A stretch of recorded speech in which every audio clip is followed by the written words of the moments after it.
Trahi par l'un des siens, comme l'affirment les 4 évangiles, Jésus est mort à Jérusalem, en Judée, sur le territoire de la tribu de Juda.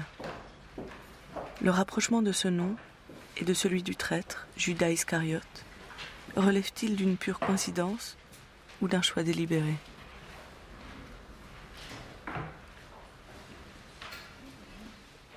Ce n'est pas une coïncidence. Judas ou Yehuda en hébreu, c'est le nom du peuple juif. Le peuple juif a été accusé de la mort de Jésus, pour écarter l'idée que Jésus puisse être un rebelle contre Rome. Tout va ensemble. Le disciple choisi pour le rôle du traître ne pouvait être que Judas.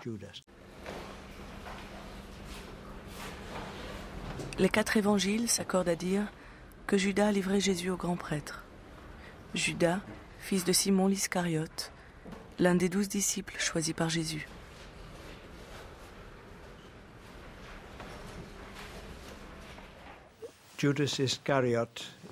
Selon les évangiles, Judas Iscariote est le disciple qui a trahi Jésus.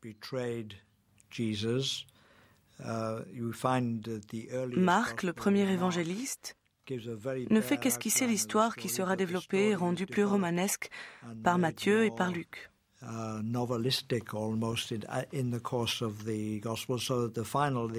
dans le dernier évangile, celui de Jean, le personnage de Judas prend les traits d'un homme âpre qui détourne l'argent de la communauté des disciples alors qu'il était chargé de la gérer.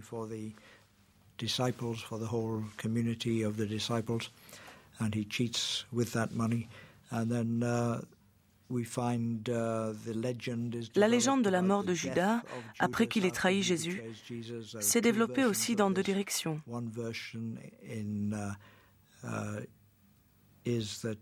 Dans le livre des Actes des Apôtres, Judas périt avec d'atroces souffrances, les entrailles éclatées. Dans l'évangile selon Matthieu, il se suicide. Ce sont donc 2 versions assez différentes, avec des détails qui sont incohérents les uns avec les autres. Dans cette histoire, il faut plutôt voir un mythe que la réalité. Alors, la figure de Judas dans le christianisme naissant est la seule qui fasse figure nettement de repoussoir.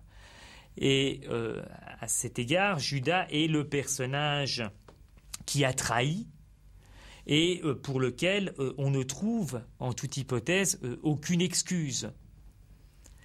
Il est intéressant de voir, mais là on s'éloigne de Jean une fois de plus, que finalement on aura même des traditions qui vont décrire sa mort tout à fait honteuse, puisqu'il va se pendre, et que le suicide était la pire des morts que l'on put concevoir. Il n'y a qu'un exemple de suicide dans l'Ancien Testament, c'est celui d'Ahitophel, qui est le personnage qui était le traître dans la geste davidique, si vous voulez, et la figure de Judas est assimilée à ce personnage-là.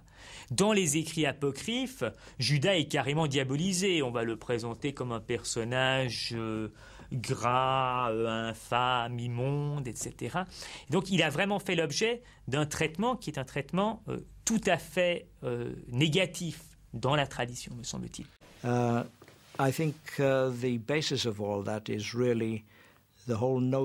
la base de tout cela se trouve la vieille notion de sacrifice humain. Jésus est sacrifié. Il meurt pour les péchés de la communauté. Dans les temps anciens, il était fréquent de sacrifier le meilleur de tous, le prince de la tribu, pour acheter les péchés de la communauté,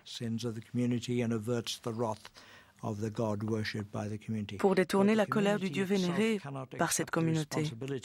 Cependant, la communauté ne peut accepter la responsabilité d'un acte aussi terrible que le sacrifice du merveilleux prince. Le rituel inclut alors une figure noire, un être mauvais chargé de la mise à mort.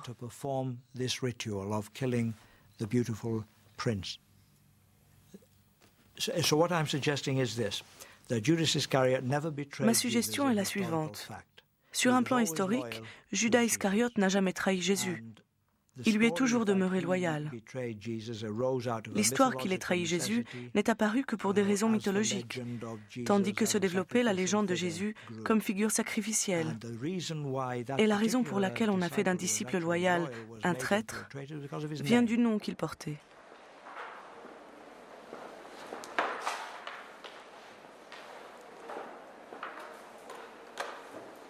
Judas, c'est dans les prophètes le nom du peuple de Jérusalem.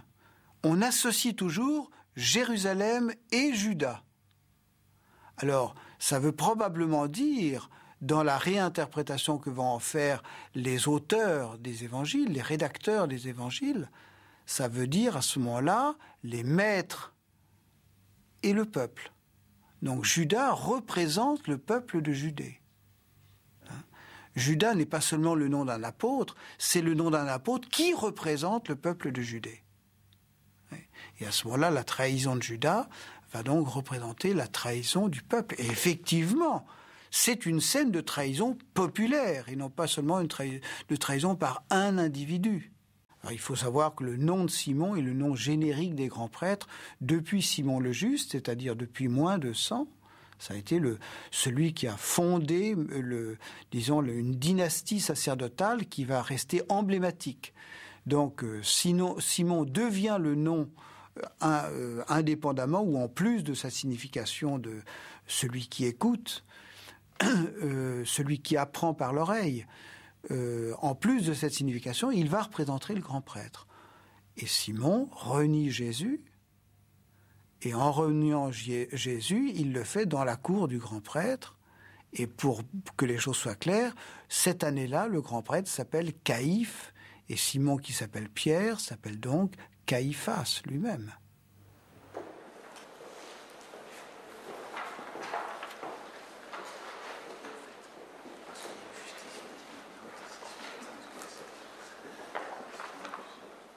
Donc, entre Caïphe et Pierre, il y a une similitude de nom, et c'est justement chez Caïphe que Simon renie Jésus. Oui. Shimon, Kéfa c'est Even. Even, c'est-à-dire Pierre. עכשיו, המילה פטרוס, qui est Pierre, c'est la traduction de Kéfa. הצורה הזאת Kéfa, יכולה מציינת Képhas pouvait indiquer le lieu d'origine de l'apôtre ou une particularité qui le caractérise. Le roc, le chauve, nous ne savons pas. Mais la forme Pétros, Pierre, vient de la traduction du mot Képhas, Pierre. C'est parfaitement connu. Donc je pense que la trahison de Judas et le reniement de Pierre sont des événements qui sont d'être en rapport avec une autre réalité, qui est le reniement, qui est la trahison du peuple de Judée, qui chez les prophètes s'appelle Judas, et le reniement des grands prêtres, qui ici dont le premier s'appelle Caïphe. Et c'est donc, au fond, sur le pôle du refus que l'on va trouver une consonance entre Pierre et Judas, sur le pôle du refus, dans la mesure où Pierre, qui confesse la divinité de Jésus, quelque chose d'approchant, refuse sa mort, et dans la mesure où Judas est d'emblée celui qui le voue à la mort. Et l'une et l'autre attitude sont presque assimilées l'une à l'autre. Les deux attitudes sont presque assimilées l'une à l'autre. Et au fond, à partir de l'arrestation de Jésus, et Pierre et Judas vont ensemble disparaître du récit. Donc, si on se situe au moment de la rédaction, je crois qu'il n'est pas du tout... on n'est pas devant la relation d'événements. On est devant l'écriture de quelque chose autour de l'événement. Et l'événement, c'est le procès de Jésus devant Pilate, puis son exécution au terme d'une sentence qui est une sentence de compromis entre les pressions et le dérangement que cause la présence de Jésus. Donc, il n'y a pas, à mon avis, un événement trahison de Judas en tant que disciple et un événement reniement de Pierre. Ces événements se sont imposés ensuite comme étant des événements ayant existé historiquement. Donc, dans les Actes des Apôtres, on constate que la passion de Jésus est très souvent présente dans le propos des apôtres et jamais il n'y a la moindre allusion à un écart de conduite d'aucun des disciples. Au départ, il y a la pendaison, pas la pendaison, là, il y a la mort de Judas. Hein, Judas meurt. Mais il n'est jamais question ensuite que Judas a été le traître et que Pierre a renié, etc. Les disciples ne sont pas en cause à ce moment-là.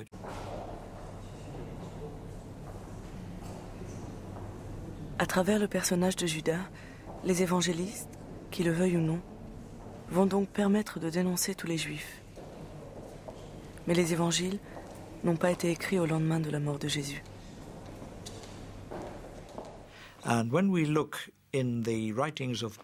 Quand on examine les premiers écrits du Nouveau Testament, les épîtres de Paul, on découvre que Paul ignore tout de la trahison de Jésus par Judas, que cette histoire n'existait pas à l'époque où il écrivait.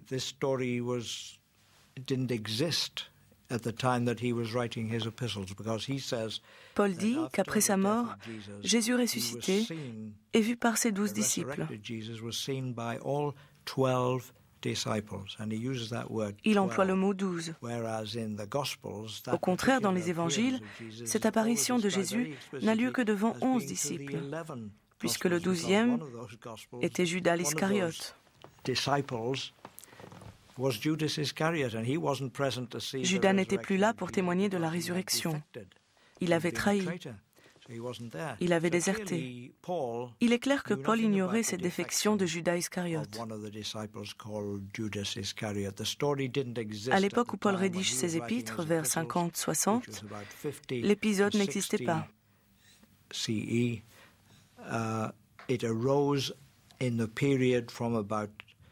Il est apparu à peu près entre 70, époque du premier évangile, et 120. Je dirais même que cet épisode a été inclus dans le texte entre 60 et 70.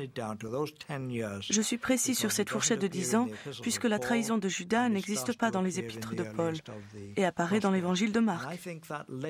Cette légende est née pour des raisons mythologiques. La figure du traître était nécessaire à l'histoire.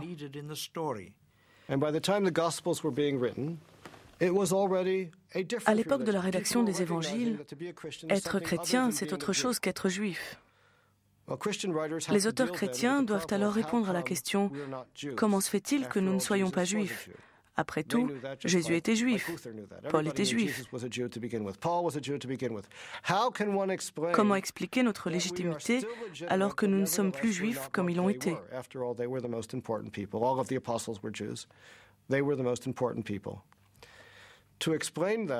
Il faut expliquer pourquoi un gouffre s'est ouvert entre le judaïsme et le christianisme. Et c'est toujours plus facile de dire que c'est la faute de l'autre. Donc, les auteurs chrétiens présentent de manière insistante les Juifs, comme ceux qui rejettent le christianisme. Quand vous lisez les Actes des Apôtres, les Juifs ont une attitude très dure envers Paul. Et Paul leur dit « Je ne veux plus rien avoir à faire avec vous ». Ensuite, il essaye à nouveau de les convaincre, mais il le rejette totalement. Là, le gouffre devient infranchissable. La manière la plus explosive de répudier le judaïsme, c'est de le tenir pour responsable de la mort de Jésus. Les auteurs chrétiens ne cherchent donc pas seulement à résoudre le problème des relations avec les Romains, mais aussi à expliquer que le gouffre ouvert entre le judaïsme et le christianisme est la faute des Juifs, pas celle des chrétiens.